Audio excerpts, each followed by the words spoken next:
the draft Road Transport International Passenger Services Amendment Regulations 2024. Will the Minister to move the motion? Thank you, Mr Efford. It's a pleasure to serve you in the chair this afternoon. I beg to move that the draft Road Transport International Passenger Services Amendment Regulations 2024 be considered.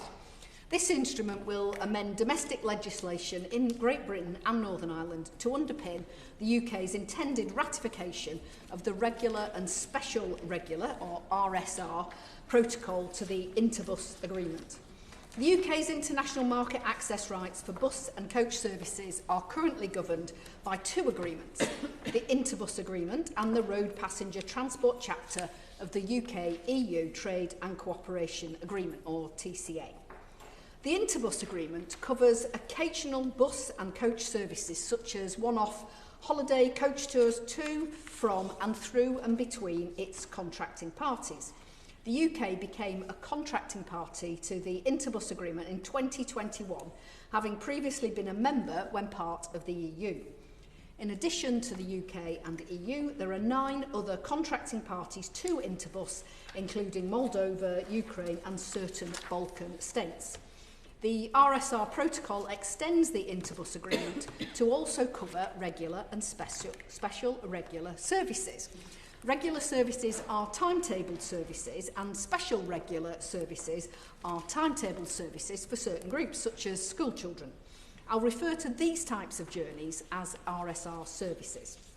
Now, during the TCA negotiations, the UK and EU agreed temporary arrangements for RSR services within the TCA to bridge the gap until the RSR protocol came into force. The RSR protocol entered into force on the 1st of October 2024 following ratifications by the EU, Moldova and Bosnia and Herzegovina. And that means that the temporary RSR provisions in the TCA will fall away after the 31st of March 2025. Effectively, the clock is ticking.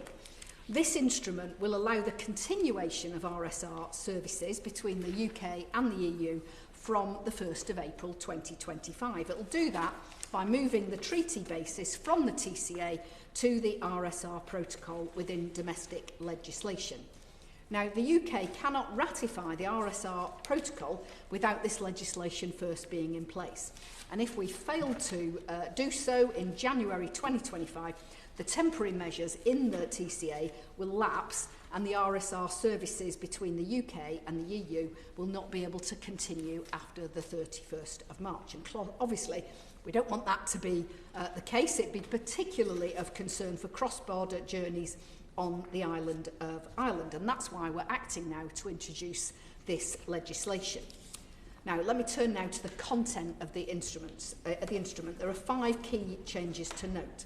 First, this instrument amends GB and Northern Ireland law by including references to the RSR protocol. These will replace references to the temporary RSR provisions in the TCA from the 1st of April 2025. Secondly, it updates existing references so that the other market access provisions of both the Interbus Agreement and the TCA concerning international bus and coach services are retained. This will ensure the range of additional access rights between the UK and the EU will remain in effect. These include the right for occasional services to transit the EU to reach non-Interbus contracting parties such as Switzerland, and most notably the special arrangements for cross-border services on the island of Ireland.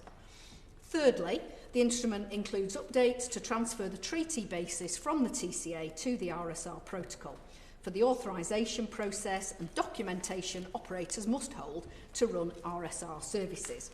This will allow current processes to continue once the RSR protocol comes into force. Fourthly, the instrument updates existing offences and creates new ones to align them with the requirements of the RSR protocol. This will enable enforcement agencies in Great Britain and Northern Ireland to continue to take action against non-compliant international operators who breach the market access requirements when driving in the UK. And finally, this legislation revokes the assimilated EU regulations that governed market access arrangements for international passenger transport services in the UK while the UK was part of the EU. The practical effect of revoking these assimilated regulations is the removal of existing passenger transport cabotage rights for EU operators. This means that from the 1st of April 2025, EU operators will no longer be able to use EU-registered vehicles to run coach services which both start and end in the UK. That will level the playing field for UK operators who are not able to undertake cabotage in the EU, and of course might create opportunities for UK operators to provide such services domestically. This will not, however, affect the special provisions for the island of Ireland, including cabotage rights for passenger transport provided under the TCA.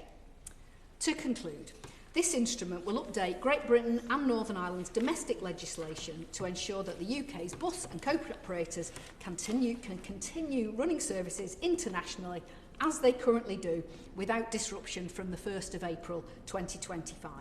If approved, it will also support the UK in fulfilling its international obligations under the TCA by enabling the UK's ratification of the RSR protocol. The SI is required now to ensure we can ratify the RSR protocol in January to bring it into force after the temporary provisions of the TCA expire on the 31st of March 2025. And I commend this instrument to the committee. The question is that the committee has considered the draft Road Transport International Passenger Services Amendment Regulations 2024. Shadow Minister. Thank you, Mr. Everett. Pleasure to serve under your chairmanship. As the Minister has stressed, the Interbus Agreement is a long-standing agreement that ensures access for bus providers. It has rightly always been the policy of the Department of Transport to maintain this access throughout our now evolving relationship with the European Union, and it's appropriate to preserve it at this time.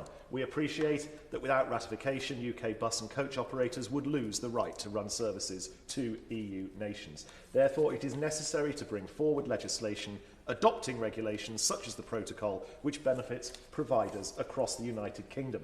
It is welcome that these matters can now be decided in this place. When we disagree with policy, Parliament can exercise our sovereignty to reject such measures, but I'm sure it will be a relief to the committee to know that today is not one of those days. In this case, we welcome the government's assurances that the regulations will level the playing field for UK operators with respect to cabotage. It is appropriate that the EU and British operators share the same cabotage rights. Moving forward, the opposition encourages the government to ensure that the rights of British transport operators are safeguarded in discussions with the European Union. It is particularly vital we remain up to date with our international obligations. Therefore, can the Minister outline her position on updating technical specifications covered by this agreement? Will they commit to ensuring that future agreements, when discussed in the Joint Committee, align regulations with the needs of UK coach operators? Additionally, I note that my noble friend Lord Moylan in the other place raised the issue of enforcement during the Grand Committee stage. I understand that in 2023 the DVSA confirmed it issued 32 on-the-spot fines to non-GP passenger service operators, including EU operators. So can the Minister provide assurances that those responsible for enforcing the changes to rules will be effectively deployed, for instance, at UK entry points? Well, I thank the Honourable Member for his consideration of this instrument, and I very much welcome the support of the Shadow Minister. I will respond to him in writing, if I may, around the technical specifications that he mentions. However, I was, of course, aware of the comments made when this was debated in the other place, and I know that I will be meeting shortly with DVSA to ensure that they have the necessary resources in place to ensure that enforcement of the rules take place once this comes into force. As we've said, this instrument does maintain the status quo for international RSR passenger transport services and for operators delivering these services between the UK and the EU. The treaty basis, however, will shift from the TCA to the RSR protocol for most types of RSR services. And we will ensure that as we move forward, that we protect the interests of UK operators when we have future discussions about international legislation, as would always be the case.